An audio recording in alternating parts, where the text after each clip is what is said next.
ஜோதி அருட்பெரும் ஜோதி.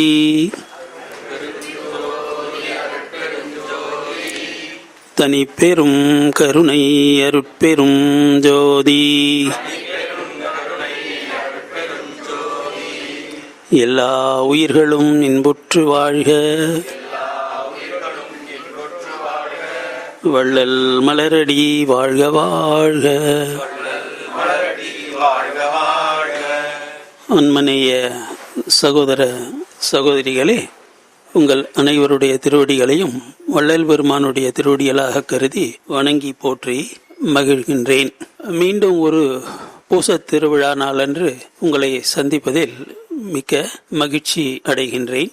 இன்றைய பாடம் நான் சொல்றேன், திரும்ப சொல்லுங்க. துன்புல அனைத்தும் தொலைத்து எனது உருவை இன்புரு ஆக்கிய என்னுடைய அன்பே. இது அருட்பெருஞ்சோதி அகவல்ல 1487, 88 இந்த 2 வரிகள் இதுல இருக்குங்கய்யா. இதுல திறவுகோல் வார்த்தைன்னு ஒண்ணு உங்களுக்கு நான் சொல்லி கொடுத்திருக்கேன். ஒரு பாட்டை புரிந்து கொள்ள வேண்டும் என்றால் அதுல ஏதாவது ஒரு சொல், ஒரு வார்த்தை சாவி மாதிரி இருக்கும். அதுக்கு அர்த்தம் நமக்கு தெரிஞ்சதுன்னா அந்த பாட்டினுடைய அர்த்தம் பூரா தெரியும். அந்த மாதிரி ஒரு திறவுகோல் வார்த்தை இதுல இருக்கு. யாராவது சொல்லுங்க பார்க்கலாம், என்ன அது? சரி, நானே சொல்றேன், நேரம் ஆகுது. இன்புரு சொல்லுங்க. இன்புரு. இன்புருன்னா இன்ப உருவம், அதாவது இன்ப வடிவம். இந்த ஒரு வார்த்தை தெரியாம தான் பகவான் புத்தர் ஏதோ கண்டுபிடிச்சார், தியானம் பண்ணார், மாயாவாதம் பேசினார், 80 வருஷம் வட இந்தியா முழுக்க சுத்தி அவருடைய கொள்கைகளை சொன்னாரு. அப்புறம் அப்படியே அந்த மதம் போயிட்டு இருக்கு. இந்த இன்புரு என்கின்ற ஒரு வார்த்தை தான் புத்தர் தேடியதனுடைய பொருள். அவருக்கு கிடைக்கல, பெருமானுக்கு கிடைச்சிருக்கு. இது என்னன்னா, இந்த உடம்பை இன்ப வடிவமாக மாற்றிக்கொள்ள முடியுமா அப்படின்றதுதான். முடியும் என்று மாணிக்கவாசக சாமியும் சொன்னாரு, வள்ளலார் சாமியும் சொல்றாங்க. நமக்கு தமிழ் சைவ மரபு திருமூலர் காலத்திலிருந்து இப்படிதான் வருதுங்க, திருவள்ளுவர் காலத்திலிருந்து இப்படிதான் வருது. இந்த வார்த்தை இன்புரு என்கின்ற வார்த்தையை பெருமான் முதல்ல எங்க பயன்படுத்துறாரு தெரியுங்களா? ஆளுடைய அடிகள். யாரது? ஆளுடைய அடிகள் மணிவாசக பெருமான். அவரை பற்றி வள்ளல் பெருமான் ஒரு 10 பாட்டு எழுதுறாருங்க. அதுல ஒரு இடத்துல சொல்றாரு, அன்புருவம் பெற்று அருள் உருவம் அடைந்து இன்புரு ஆயினை நீ எழில் வாத ஊர் இறைய. இறையன் கடவுளேன்னு சொல்றார். ஏன்னா இன்புருவம் என்பது கடவுளுக்கு மட்டும்தான் பொருந்தும். அந்த நிலையை மணிவாசக பெருமான் அடைந்து கொண்டதாக வள்ளல் பெருமான் முதல்லயே சொல்றாரு. எங்க முதல் 5 திருமுறைக்குள்ள 4ஆம் திருமுறைன்னு நினைக்கிறேன், அதுலயே வந்துருது. அந்த நிலையை ஆண்டவர் இப்போ வள்ளல் பெருமானுக்கு கொடுக்கின்றார். புரியுதுங்களா? அந்த உடம்பு பிளிஸ் பாடின்னு சொல்றதுங்க. நமக்கு வேதாந்தத்திலையும் இந்த கருத்து வருதுங்க. சத்து, சித்து, ஆனந்தம். இறைவனை 3 குணங்களாக வர்ணிப்பாங்க. சத்துன்னா என்றும் உள்ளவன். என்னைக்காவது கடவுள் சாவாரா? எப்பவும் ஆதி அனாதி அவர் இருப்பாரு. சித்துன்னா அவருடைய அறிவு, அந்த அறிவில் இருந்து வருகின்ற பேர் ஆற்றல்கள் சித்து.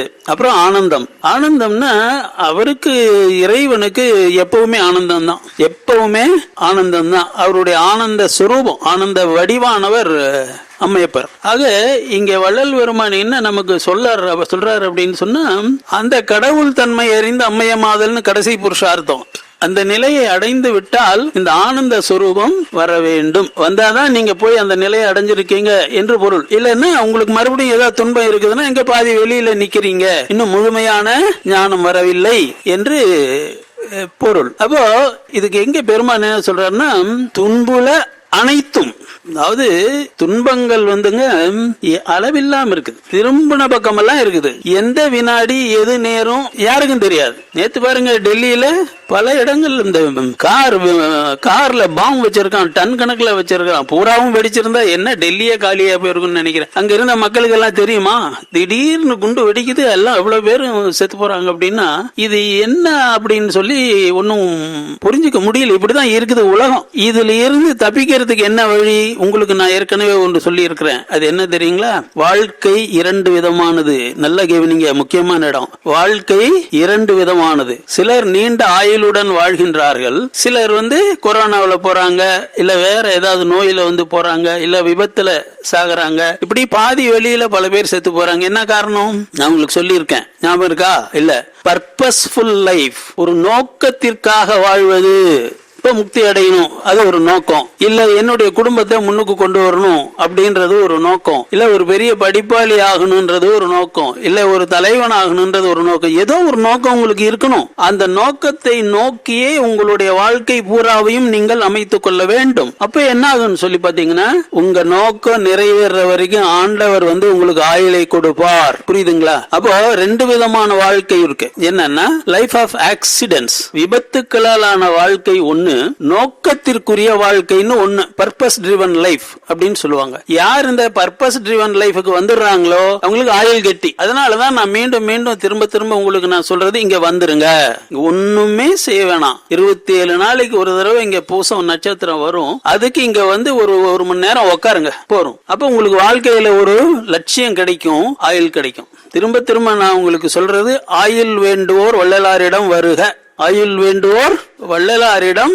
வருக. நான் இது பல உதாரணங்கள் ஏற்கனவே உங்களுக்கு நான் சொல்லியிருக்கேன், திரும்ப திரும்ப சொல்ல வேண்டியது இல்லை. ஆக துன்புல அனைத்தும் வாழ்க்கை என்பதே துக்கமயமானதுன்னு ஆரம்பிக்கிறார் புத்தர். அப்படியே அவர் 4 நோபல் ட்ரூத்ஸ், உயர்ந்த ஞானங்கள்னு சொல்றது என்ன தெரியுங்களா? வாழ்க்கை துக்கமயமானது, இப்படிதான் ஆரம்பமே. ஆனா நமக்கு அப்படி இல்லை. நமக்கு வேதாந்தத்திலையும் இல்ல, சைவ சித்தாந்தத்திலையும் இல்ல. நமக்கு வாழ்க்கை என்பது இன்பமயமானது. பெருமான் திருச்சிற்றம்பல தெய்வமணி மாலைன்னு ஒரு பதியம் எழுதுறாருங்க. இந்த இதுல இருக்கு, 6ஆம் திருமுறை 2வது சாப்டர். அதுதான் ஒரு 13ன்னு நினைக்கிறேன் அந்த பாடல்கள். அதுக்கு அடியே 400 பக்கம் உரை எழுதியிருக்கேன். அதுல இத்தனை 13 விதமான ஆனந்தங்களை சொல்றாரு பெருமான். நாம அடையிறது 3 விதமான இன்பம் தான். இதுக்கு மேல இன்னும் 10 விதமான ஆனந்தங்களை வள்ளல் பெருமான் அடையாளம் காட்டுறார். அவர் தன்னுடைய வாழ்க்கையில் அடைந்து கொண்டார். அது படிச்சதுதானே தெரியும். இப்படி இருக்குன்னு தெரிஞ்சாதானே தெரியும். நமக்கு உடல் இன்பம் தெரியும், மன இன்பம் தெரியும், இந்த உலகத்தில் இருக்கிற இன்பம். ஏற்காடு அழகா இருக்குது, காஷ்மீர் அழகா இருக்கு, இவ்வளவுதான் உலக இன்பம். இந்த 3 தான் நமக்கு தெரியும். இதுக்கு மேல 10 விதமான ஆனந்தங்களை வள்ளல் பெருமான் சொல்றார். அவ்வளவு இருக்கு. அது இங்க வந்தாதானே உங்களுக்கு தெரியும். வராம எப்படி தெரியும்? தெரியறதுக்கு வாய்ப்பே இல்லை. அதனாலதான் சொல்றேன், சத் சங்கத்திற்கு வாருங்கள். உங்க வாழ்க்கையிலேயே முக்கியமான, மிக மிக முக்கியமான காரியம் நீங்க பண்றது என்ன? இந்த சத் சங்கத்துக்கு வர்றதுதான். இங்க வந்தாதான் எதை பற்றி தெரிஞ்சு கொள்ள முடியும்? அதாவது நித்திய அனித்திய விவேக விசாரம். ஆதிசங்கரர் நமக்கு வாழ்க்கையை பத்தி சொல்ற ஒரு வாக்கியம் மறக்க கூடாது. நித்திய அனித்திய விவேக விசாரம். எது நித்தியமானது, நிரந்தரமானது? வாங்கய்யா, எது நிரந்தரமானது, எது அனித்தியமானது, இத தெரிஞ்சுக்கிறது தான் விவேகம். அதை விசாரிச்சுதான் தெரிஞ்சுக்க முடியும். எது நித்தியமானது? ஆத்மா நித்தியமானது, கடவுள் நித்தியமானவர். அதை எப்ப தெரிஞ்சுக்க முடியும்? இங்கே வந்தாதான் தெரிஞ்சுக்க முடியும். இங்க வந்தா இன்னொரு விவேகம் இருக்கு. அது என்ன தெரியுங்களா? இந்த உடல் அனித்தியமானது அப்படின்னு காலம் காலமாக நாம் சொல்லப்பட்டு வந்திருக்கின்றோம். வேதாந்தத்திலையும் அப்படிதான், சித்தாந்தத்திலையும் அப்படிதான். ஆனா இங்க என்ன சொல்றாரு பெருமான்? இன்புறுங்கிறார். இந்த உடலையும் நித்தியமாக்கி கொள்ளலாம். அதுக்கு என்ன வழி? அதையும் சொல்றாரு பெருமான். உலகத்திலேயே யாருமே சொல்லல, பெருமான் மட்டும்தான் சொல்றாரு. அதுக்கு உண்டான வழியெல்லாம் சொல்றாரு. அழியும் உடம்பை அழியாமல் காக்கும் வகையறீர், அந்த வகையை நான் சொல்லி தருகின்றேன், வாருங்கள் அப்படின்றதுதான் இந்த பூரா இந்த திருப்ப இந்த இது எங்கப்பா அருட்பா புஸ்தகம். இந்த 7000 பாடல்களும் அருட்பாவில் இருக்கிறது. 500 பக்கம் உரைநடை எல்லாம் இது ஒண்ணுதான். அது பெருமான் எப்படி சொல்றாரு? சாகாத கல்வியே கல்வி, என் மார்க்கம் இறப்பொழிக்கும் சன்மார்க்கம் தானே. இது அடிஷனல். விதியெல்லாம் எம்ஏ பட்டம், இது PhD டாக்டர் பட்டம். இதுக்கு மேல ஒரிஜினலா சொல்றதுக்கு உலகத்திலேயே இல்ல. தப்பா நினைச்சுக்காதீங்க. நான் ஒரு 50-60 வருஷமா இந்த ஆராய்ச்சியில ஈடுபட்டு இருக்கேன். என்ன அவ்வளவும் தேடி இருக்கேன். உலகத்துல என்னென்ன இருக்கு, ஞானங்கள் இருக்கு, எல்லாம் பார்த்திருக்கிறேன். கடைசியா எங்க என்ன அப்படின்னா, பெருமான் சொல்கின்ற செய்தி, வள்ளல் பெருமான் சொல்கின்ற செய்தி உலகத்திலேயே இல்லை. பெருமான் அடைந்த நிலையை வேறு யாரும் அடையவே இல்லை. இதை நம்ம தெரிஞ்சுக்கணும். சரி, அடுத்ததுக்கு போவோங்க. இது என்னன்னா, சாமார் அனைத்தும் தவிர்த்துங்க எனக்கு ஆமார் அருளிய அருட்பெருஞ்சோதி. ஏற்கனவே இன்னொரு பாடல்ல நமக்கு அகவல்ல சொல்லி இருக்கிறார். அதுல என்ன சொன்னாரு? சாகின்ற வகைகள் நிறைய இருக்குது, அதுல அந்த வகைகளை எல்லாம் தவிர்த்துட்டு எனக்கு சாகாத நிலையை கொடுத்தாயின்னு சொல்றார். ஆனா சாவு வர்றதுக்கு முன்னால எவ்வளவு துன்பங்கள் இருக்குதுங்க. பசி, பட்டினி, பிணி, மூப்பு, பயம், அப்புறம் விபத்துக்கள், ஆபத்துக்கள் எவ்வளவு இருக்குது.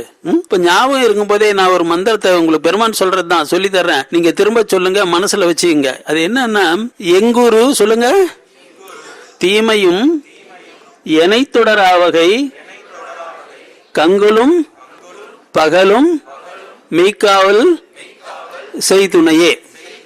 இந்த 2 வரிய இது ஒரு மந்திரமா. இந்த மந்திரத்தை ஞாபகம் வச்சுக்கிங்க. ஞாபகம் வச்சுக்கிட்டு ஏதாவது உங்களுக்கு ஆபத்து வர்ற மாதிரி ஒரு உணர்வு வந்துச்சுன்னா உடனே இந்த மந்திரத்தை உடனே புருவமத்தியில இருக்கிற அருட்பெருஞ்சோதி ஆண்டவர்கிட்டையும் வள்ளல் பெருமான்ட்டையும் சொல்லணும். இப்ப நம்ம குழந்தை வெளியூருக்கு போறா, படிக்கிறதுக்கு போறா, இல்ல வெளிநாட்டுக்கு வேலைக்கு போறா அப்படின்னு சொன்னா அது பொட்ட பிள்ளை, சின்ன பிள்ளை என்ன பண்ணும், அதுக்கு என்ன தெரியும், எப்படி என்ன ஆகும்னு நமக்கு பயமா இருக்கு இல்லைங்களா? அப்ப என்ன சொல்லணும்னா அந்த குழந்தைக்கு இந்த மந்திரத்தை சொல்லி கொடுக்கணும். அப்பா ஏதாவது பிரச்சனை இருந்துச்சுன்னா இந்த மந்திர ஈஸ்வரனை பார்த்து நீ சொல்லணும். அப்படின்னாக்கா அந்த துணை எப்படியாவது எங்கேயாவது இருந்தது வந்துடும், அதை காப்பாத்திடுவாங்க. இது பெருமான் சொல்லி கொடுத்திருக்காரு நமக்கு. எங்குரு தீமையும் எனை தொடராவகை கங்குலும் பகலும் மெய்க்காவல் செய்துணையே. எழுதி வச்சுக்கோங்க. இல்ல கூட்டம் முடிஞ்ச வாட்டி தம்பியை கேட்டீங்கன்னா எழுதி கொடுப்பாரு, இல்ல நான் எழுதி தர்றேன். அடுத்தது என்னன்னாங்கய்யா, இப்போ பொதுவா ஆபத்து வருது பாத்தீங்களா? ஆபத்தை பத்தி பெருமான் ஒன்று சொல்றாரு. ஆபத்திலிருந்து தப்பிக்கணும்னா தாபத்துயரம் தவிர்த்து உலகரும் எல்லா ஆபத்தும் நீக்கிய அருட்பெருஞ்சோதி. ஒரு வெளியூருக்கு போறீங்க அப்படின்னு சொன்னா இந்த மந்திரத்தை சொல்லணும். தாபத்துயரம் தவிர்த்து உலகரும் எல்லா ஆபத்தும் நீக்கிய அருட்பெருஞ்சோதி. இந்த மந்திரத்தை சொல்லிட்டு போனீங்கன்னா எந்த ஆபத்தும் ஏற்படாது. நீங்க நேரா ஊருக்கு போய் சேர்ந்துடலாம். சரிங்க. இப்போ அடுத்தது என்னன்னா, உலகத்துல பெரியவங்க வகுத்து கொடுத்திருக்கிறாங்க, சன்மார்க்கத்திலயும் உண்டு. எல்லா தீமைகளும் துன்பங்களும் நமக்கு 3 விதமா தான் வரும். 3 விதமா தான் வரும். ஒண்ணு அமானுஷ்ய சக்திகளால் வரும். அமானுஷ்யம்னா மனிதர்கள் அல்லாத ஏதோ தெய்வங்களோ பேய்களோ இல்ல ஆவிகளோ ஏதோ ஒண்ணு கண்ணுக்கு தெரியாத உருவங்களால் வருகின்ற துன்பங்கள். இதுக்கு ஒரு உதாரணம் சொல்ற நம்ம நேரம் இல்ல.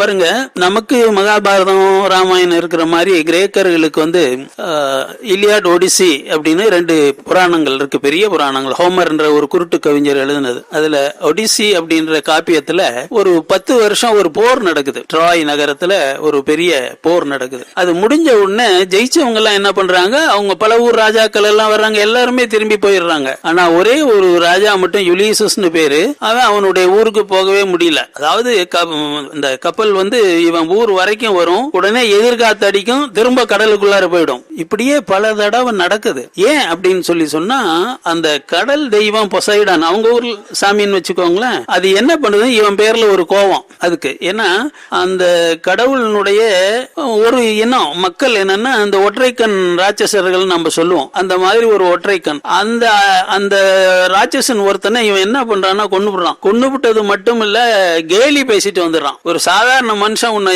நீ பெரிய அசுரன், உன்னை நான் ஜெயிச்சிட்டேன் பார் அப்படின்னு சொல்லி நோ மேன் இஸ் கில்லிங் யூன்னு சொல்லிட்டு வருவான். அதுக்கு விளக்கம் சொல்றதுக்கு எல்லாம் நேரம் இல்ல. இது என்ன ஆகுதுன்னா, அந்த கடல் தெய்வம் என் பையனை கொன்னது இல்லாம அவனை நீ கேலி வேற பேசிட்டு வர்றியா அப்படின்னு சொல்லிட்டு அந்த சாமி என்ன பண்ணுதுன்னா, உன்னை நான் ஊருக்கு போகவே விட மாட்டேன்டா அப்படின்னு சொல்லி இங்க இவன் ஊருக்கு பக்கத்துல கரைக்கு கண்ணுல காட்டும் ஊரை. இத்தாக்கான அவனுடைய ஊர் பேரு, ராஜ்யத்துக்கு பேரு. கண்ணுல காட்டும், திரும்ப எதிர்காத்து அடிச்சு கடலுக்குள்ளாரே தள்ளிடும். இப்படி 8 வருஷ காலம் ஆட்டம் காட்டுது. இவன் படாத பாடுபடுறான். அப்புறம் என்ன பண்றான்னா, இவன் கும்பிடுற தெய்வம் ஒரு அம்மன் சாமி, அது அத்தீனான்னு சொல்லிட்டு அதை கேக்குறான், அம்மா தாயே ஏன் என்ன இப்படி கொடுமைப்படுத்துற அப்படிங்கும் போது அது சொல்லுது, டேய் நீ ஒரு தப்பு பண்ண, அந்த பொசைடனுடைய மகனை நீ கொன்னுட்ட, கெய்லி வேற பேசிட்டு அவருக்கு ரொம்ப கோபம் வந்துருச்சுடா, அதான் அப்படி பண்ணிட்டு இருக்காரு அப்படின்னு சொல்லிட்டு அது என்ன பண்ணுதுன்னு, சரி உன்னை நான் காப்பாத்துறேன்னு சொல்லி அது போய் அவங்களுக்கு எல்லாம் ஒரு பெரிய சாமி, நமக்கு ஈஸ்வரன் இருக்கிற மாதிரி அவங்களுக்கு பெரிய சாமி ஜூன் ஒருத்தர் இருக்காரு. அந்த ஜூஸ் கிட்ட போய், அம்மா இந்த மாதிரி என் மகனை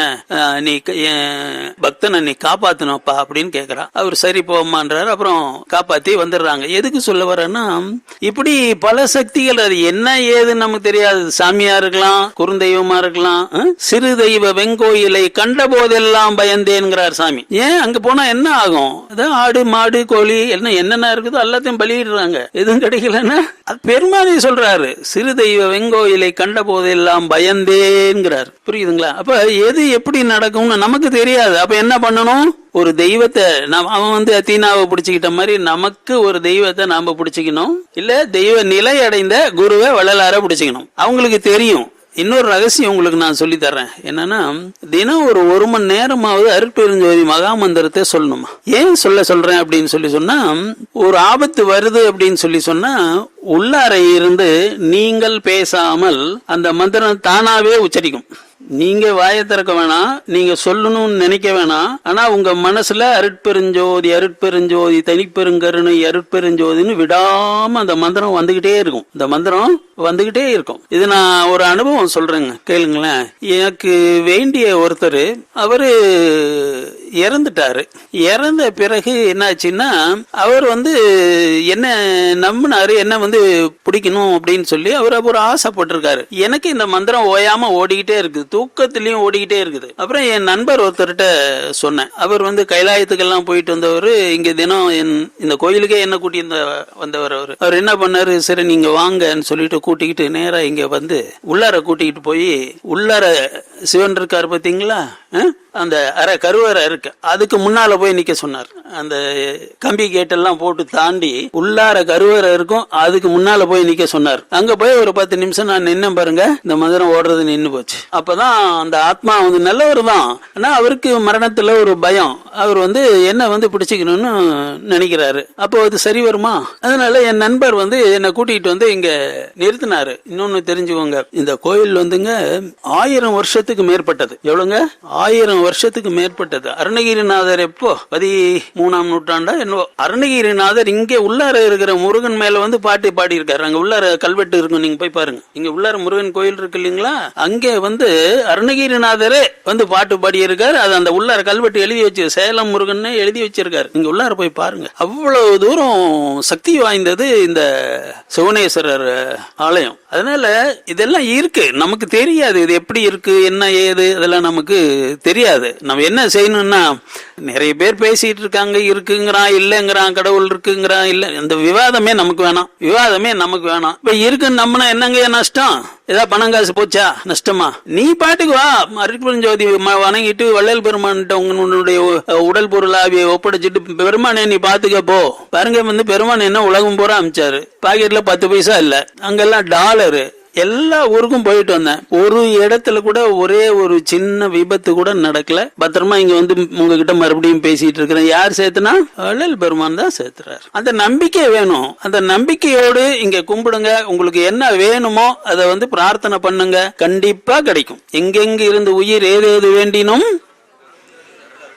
அங்கெங்க இருந்தார்கள் அருட்பெருஞ்சோதி கொடுக்கிறாரு இல்லையா, பெருமானுக்கு இப்ப கொடுத்திருக்கிறாரு இல்லையா. உலகத்துல யாருக்குமே கொடுக்காத ஒரு விஷயம் இந்த இன்ப வடிவமான உடல், அதையே கொடுத்துட்டாரு இல்லையா. அப்புறம் நாம கேட்கறதெல்லாம் என்ன? ஏதோ பணம் காசு கேட்போம், பிள்ளைக்கு கல்யாணம் ஆகணும்னு கேட்போம், கல்யாணமான பிள்ளைக்கு பிள்ளை பிறக்கணும்னு கேட்போம், இல்ல பதவி உயர்வு கேட்போம். இதுதானே நாம கேட்போம். இதெல்லாம் ரொம்ப அற்பமானது, உடனே கிடைச்சிரும். நீங்க நம்பணும். நீங்க செய்வாரா மாட்டாரா, அந்த கோயிலுக்கு போனா செய்வாங்கன்னு சொல்றாங்களா, அங்க போலாமா, இப்படி எல்லாம் அரைகுறை மனசோட கேட்கவே கூடாது, கிடைக்கவே கிடைக்காது. சரிங்களா? சரி, அடுத்தது என்னன்னா, இயற்கையால் வரும் துன்பங்கள். இப்போ சுனாமி வந்துச்சு, அது எத்தனை லட்சம் பேரை கொண்டுச்சுங்க உலகம் பூரா. சுனாமி வருது, அதுக்கப்புறம் பூகம்பம் வருது, எரிமலை வருது, அப்புறம் இப்ப சமீபத்துல வந்துச்சுங்களே கொரோனா, எத்தனை லட்சம் பேர் செத்து போனாங்க. ஐரோப்பாவில் பிளாக் பிளேக் அப்படின்னு ஒண்ணு வந்துச்சு. அது ஒரு மாதிரி பூச்சி, அந்த பிளேக் பூச்சி. பாதி ஐரோப்பா காலி, ஐரோப்பா கண்டமே காலி, அவ்வளவு பேரும் செத்து போனாங்க. பெரிய பெரிய அறிவாளிகள், ஹெகல் மாதிரி பெரிய பெரிய மேதாவிகள் எல்லாம் செத்து போனாங்க, ஞானிகள் எல்லாம் செத்து போனாங்க. ஒன்னும் பண்ண முடியாது. கிருமி என்ன பண்ணுவீங்க?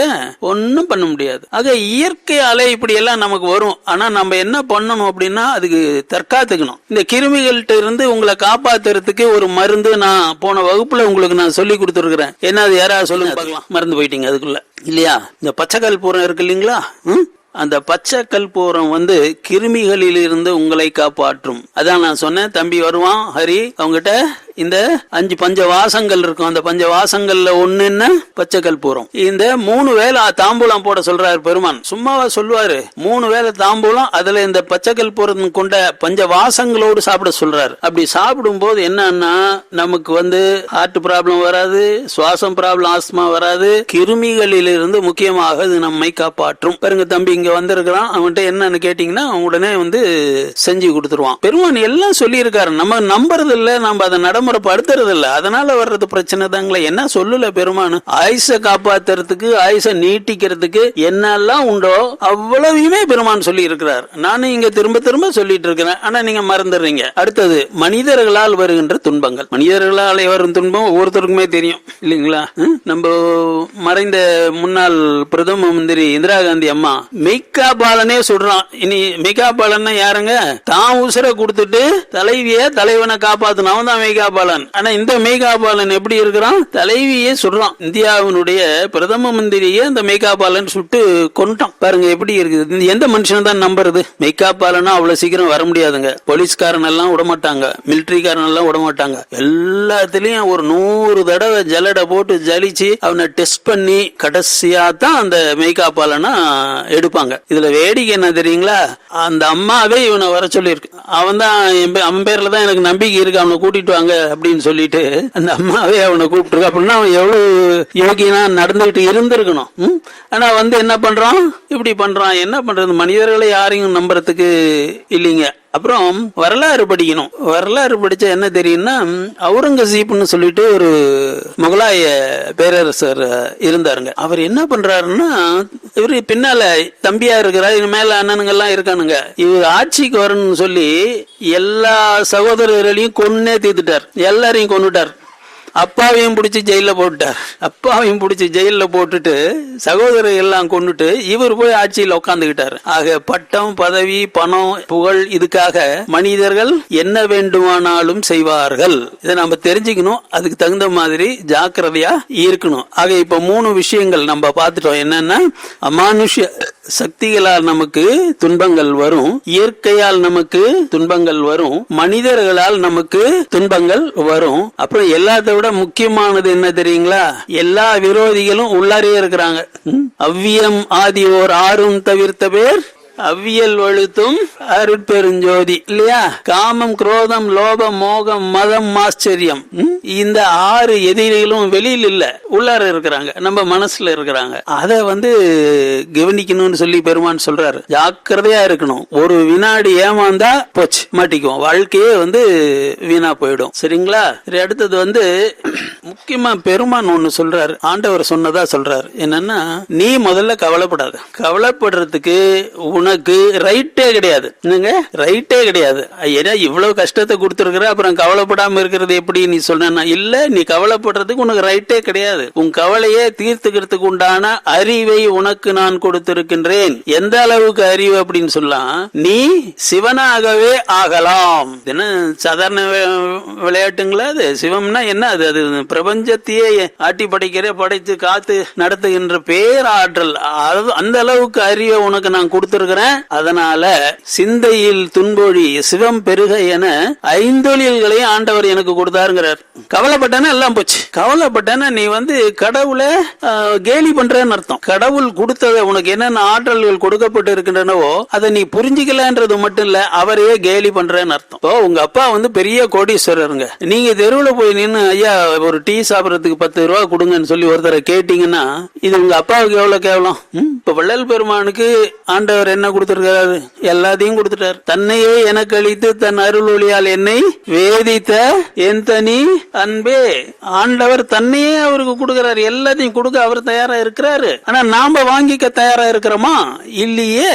ஒரு சின்ன தலைவலி வந்தா போறோம், உடனே என்ன பண்ண வேண்டியது? கடவுளை திட்ட வேண்டியது. இவரு இப்படிதான் பண்ணுவாரு, எல்லாருக்கும் பண்ணுவாரு, எனக்கு ஒன்றும் செய்ய மாட்டேன். ஐயா ஒரு சாரிடா, நீ எல்லாம் அவர் ஒரு 10 ரூபா கொடுத்து கால்பால் ஒண்ணு சாப்பிடு, சரியா போடுது. இது ஒரு பெரிய பிரச்சனையா? நீங்க நினைச்சு பாருங்க. எது எதுக்கெல்லாம் கவலைப்படுறோம் அப்படின்னு நினைச்சு பாருங்க. எது எதுக்கெல்லாம் கவலைப்படுறோம்னு நினைச்சு பாருங்க. நமக்கே கேவலமா இருக்கும். சிந்தையில் துன்பொழி சிவம் பெருக என தொழில் 5ஐயும் எனக்கு அளித்தருட் பெருஞ்சோதி அப்படின்னு சொல்லி பெருமான் சொல்றாருங்க. அப்புறம் வாழ்க்கையே ரொம்ப பெரிய முக்கியமான ஒரு விஷயங்க, கவனமா கேளுங்க. வாழ்க்கையே திருவள்ளுவர் சாமி எப்படி சொல்றாருன்னா 2 கூறா சொல்றாரு. ஊழ்னு ஒரு அதிகாரம், விதி அப்படின்னு சொல்லிட்டு. அதுல ஆகுள் போகுள் அப்படின்னு 2 சொல்றாரு. நம்ம வாழ்க்கையில நம்ம பிரிச்சுக்கணும். நல்லா கவனிங்க. நான் 19 தத்துவம் பேசுறேன்னு நினைக்காதீங்க. உங்க ஒவ்வொருத்தருக்காகவும் தனிப்பட்ட முறையில பேசுறேன். நான் சொல்லும் போது உங்க வாழ்க்கையோடு இதை நீங்க பொருத்தி வச்சு இது நம்ம வாழ்க்கையில எப்படி இருக்குது அப்படின்னு பார்க்கணும். அதான் பிரயோஜனப்படும், இல்லைன்னா பிரயோஜனப்படாது. இப்ப திருவள்ளுவர் சாமி என்ன சொல்றாருன்னா ஆகுள் போகுள்னு 2 சொல்றாரு. ஆகுள்னா ஆகின்ற ஊழ். என்ன ஆகணும்? முத்தன் ஆகணும், சித்தன் ஆகணும், ஐவர் ஆகணும், மூவர் ஆகணும், சிவன் ஆகணும், சிவனுடைய 9 நிலைகள் ஆகணும், 10வது நிலையான அருட்பெரும் ஜோதி ஆகணும். அது வரைக்கும் ஆகின்ற ஊழ். இது பாசிட்டிவ். இது ஒரு சைடு. வள்ளலார் பெருமான் அந்த வழியில போயிட்டாரு, ஜெயிச்சிட்டாரு. போகுள். போகுள்னா எங்க போறது? சுடுகாட்டுக்கு போறது, நரகத்துக்கு போறது, இந்த மாதிரி. அதே மாதிரி எல்லாம் ஒண்ணும் இல்லாம பாப்பரா போறது, நஷ்டம் அடைகிறது. இது நெகட்டிவ் சைடு. இந்த சைடுல தான் நாம மாட்டிட்டு இருக்கிறோம். இப்போ நமக்கு இன்னும் துன்பங்கள் எல்லாம் முழுக்க யாருக்குமே நீங்கல. சிலது நீங்குது, சிலது நீங்காம அப்படியே எடுத்துக்கிட்டு இருக்குது. அப்போ இத பெருமான் எப்படி சொல்றாரு அப்படின்னு சொன்னா ஆகுள் போகுள்னு 2 சொல்றாரு. 2 அதிகாரங்கள். இந்த ஊழ் அதிகாரம் பூரா என்ன சொல்லுவாருன்னா இந்த போகின்ற ஊழ் எது, இந்த விதி நம்மள என்ன பண்ணும் அப்படின்னா அவர் சொல்றாரு. ஊழிர் பெருவழி யாவுல மற்றொன்று சூழினும் தான் முந்தரும். விதி உன்னை விடாதுப்பா. நீ ஒரு வழியில போய் அதை ஜெயிக்கணும்னு நினைச்சனா அது வேற வழியில முன்னால நிக்கும். கரெக்ட். இது போகின்ற ஊழ். இதே திருவள்ளுவர் 4 அதிகாரத்துக்கு முன்னால இதுல என்ன சொல்லுவார் அப்படின்னு ஆழ்வினை உடைமைன்னு எழுதுவார். ஆழ்வினை உடைமை. ஆள்னா நாம மனுஷன், வினை அப்படின்னு சொன்னா ஆழ்வினைன்னா மனுஷன் செய்ய வேண்டிய ஒரே ஒரு செயல் என்ன? அதான் ஆழ்வினை. அதுக்கு என்ன அர்த்தங்க? முயற்சி. முயற்சி முயற்சி செஞ்சாதான், கஷ்டத்தை ஜெயிச்சாதான் நீ மனுஷன், இல்லன்னா மனுஷன் இல்ல. ஆழ்வினை உடைமை பாரு. அதுல என்ன சொல்லுவார்னா இதே அப்படி திருப்பி போடுவார். எப்படின்னா ஊழையும் உப்பக்கம் காண்பர் உழைவின்றி தாழாது உஞ்சற்றுபவர். மறக்க கூடாத ஒரு திருக்குறள் என்ன தெரியுங்களா? இதுதான். ஊழையும் புறமுதகிட்டு ஓடச் செய்வார்கள் யார் அப்படின்னா ஊழையும் உப்பக்கம் காண்பர் உழைவின்றி தாழாது உஞற்றுபவர். முயற்சியில கைவிடக்கூடாது. அது கொஞ்சமும் சூடு குறையக்கூடாது, வேகம் குறையக்கூடாது. எப்பவும் மேல மேல போய்கிட்டே இருக்கணும். அது எவ்வளவு வந்தாலும் சரி, பாத்துக்கிறேன் ஒரு கை விடமாட்டேன் அப்படின்னு சொல்லி எந்த கஷ்டம் வந்தாலும் சரி அதை ஜெயிச்சுக்கிட்டு மேல மேல மேல போய்கிட்டே இருக்கணும். பாருங்களேன், பெருமான் போயிட்டார, மரணத்தை ஜெயிச்சுட்டார இல்லையா? அதுக்கு பெருமான் ஒரு வரி சொல்லுவாருங்க. அதுக்குதான் உங்களை நான் அகவலை பூரா படிங்க, அற்பாவை பூரா படிங்கன்னு சொல்றது. அவர் என்ன சொல்லுவார்னா ஆண்டவர் சோதிக்கின்றார் என்பது மரணமே. நமக்கு இந்த நோய் எல்லாம் வருது, வறுமை வருது, இதெல்லாம் பாத்தீங்களா? இதெல்லாம் ஆண்டவர் கொடுக்கறது இல்ல, விதி கொடுக்கறது இல்ல, இது தானா வருது. ஆனா ஆண்டவரும் நம்ம சோதிக்கிறாருங்கிறார் வள்ளல் பெருமான். அந்த சோதனை என்னன்னா மரணம் தான். மரணத்தை ஜெயிக்கின்ற ஆற்றலை உன்னுடைய அறிவுக்கு நான் கொடுத்திருக்கின்றேன். மரணமே ஏற்படாதவாறு உன்னுடைய உடலை நான் அமைத்து கொடுத்திருக்கின்றேன். நீ இதுல ஜெயிக்கிறியான்னு நான் பாக்குறேன். வள்ளலார் ஜெயிச்சிட்டார், மரணத்தை ஜெயிச்சிட்டார், திரிதேக சித்தி பெற்றுட்டார், சுத்த தேகம், பிரணவ தேகம், ஞான ஒளி தேகம் பெற்றுட்டார். இனி அவர் எந்த வடிவத்தில் வேணாலும் வரலாம். இப்போ நாம அதை ஜெயிக்க போறோமான்னு ஈஸ்வரன் காத்துக்கிட்டு இருக்கார். இதை ஜெயிக்கிற வரைக்கும் திரும்ப திரும்ப திரும்ப இந்த பரீட்சையில தோக்குற வரைக்கும் பரீட்சை இருந்துகிட்டே தான் இருக்கும். புரியுதுங்களா? ஆக நாம ஜெயிக்கணும். இப்ப இங்கே வந்துட்டோம், இது கடைசி பாடம். சன்மார்க்கத்துக்கு எத்தனை பேர் வர்றாங்க? கம்மியா தான் வருவாங்க. லட்சக்கணக்கில் பல இடங்களுக்கு போவாங்க. ஆனா இங்கே ஒரு 100-200 வர்றதே பெருசு. ஏன்னா இது PhD பாடம், BA MA கிடையாது. இது PhD பாடம், டாக்டர் பட்டம். முடிவான பாருங்க. இப்பதான் சொன்ன இன்புரு அப்படின்னு சொல்லி சொன்னோம் பாத்தீங்களா? இந்த இன்புரு எல்லாம் அடையிறது எப்படி அப்படின்றது பாடம். உங்களுக்கு நம்பிக்கை இருக்குதோ இல்லையோ எனக்கு தெரியாது. ஆனா உங்களுடைய ஆத்மா உங்களை இங்கே கொண்டு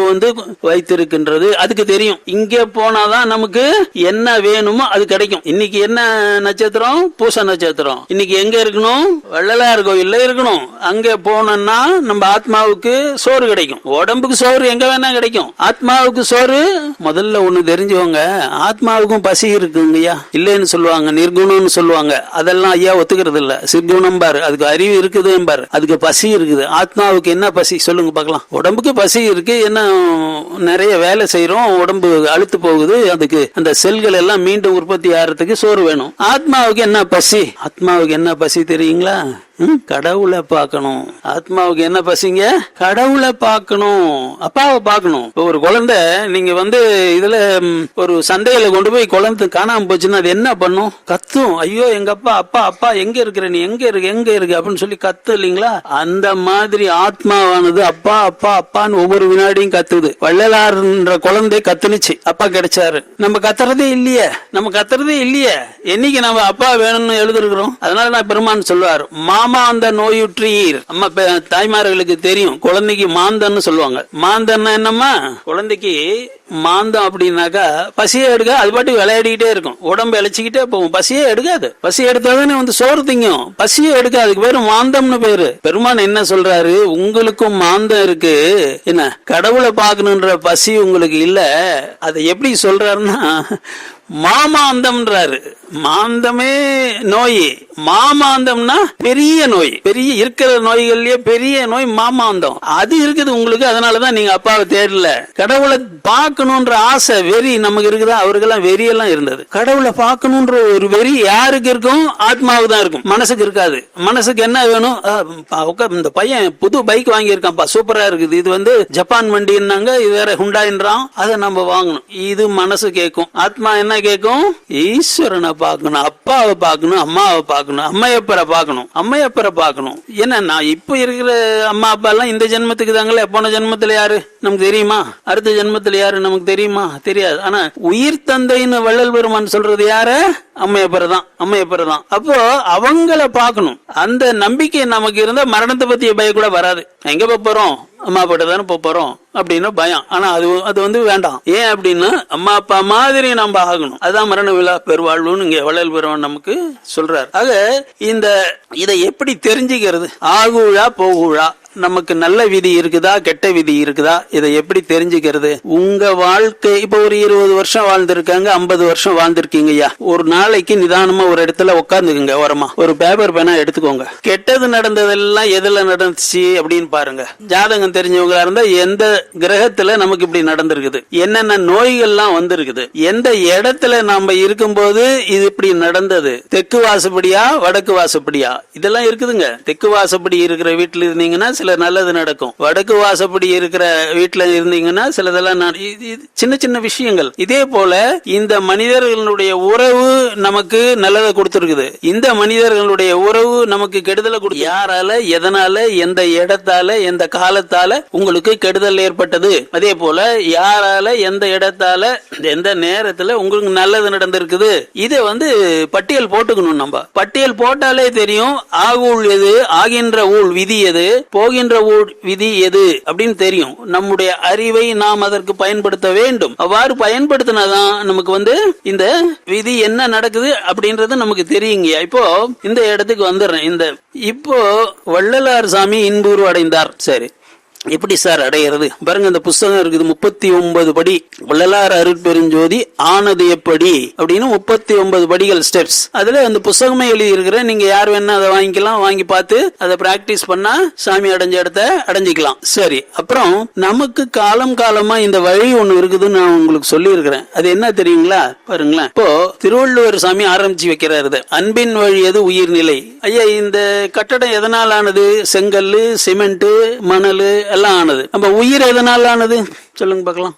உயிர் எதனால் ஆனது, எல்லாருக்கும் உயிர் இருக்கு இல்லைங்களா, அந்த உயிர் எதனால் ஆனது, திருவள்ளுவர் சாமி என்ன சொல்றாரு, அன்பால் ஆனது, அன்பு இசைக்கொள்ட்டு உயிர், அன்பின் வழியது உயிர் நிலை.